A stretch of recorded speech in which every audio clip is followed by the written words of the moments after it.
అసలు మిమ్మల్ని ఎవడు సత్యం చెప్పమన్నాడు? మీరు మిమ్మల్ని లేనిపోని సత్యాలు చెప్పి నాకు లేనిపోని తలనొప్పిని తీసుకొచ్చారు. ప్రియ సోదరి సోదరు, చాలాసార్లు అందుకొరకే always we feel honesty is the best policy అని ఒకప్పుడు అన్నారు. మనమైతే దాన్ని మార్చుకొని honesty is the worst policy అని రాసుకుంటాం. ఆనెస్టీ ఈజ్ ద ఒకప్పుడు బెస్ట్ అన్నారు, కానీ ఇప్పుడు వర్స్ట్ పాలసీ.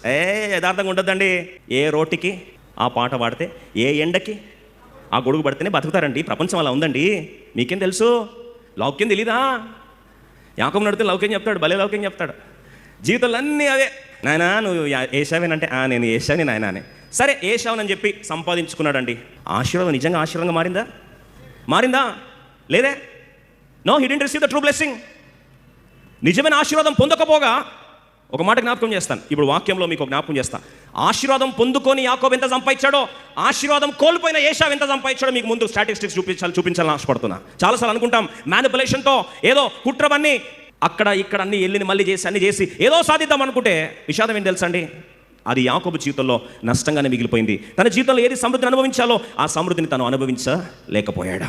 ప్రియ సోదరి సోదరా, చాలాసార్లు నీ జీవితంలో good communication is the biggest problem.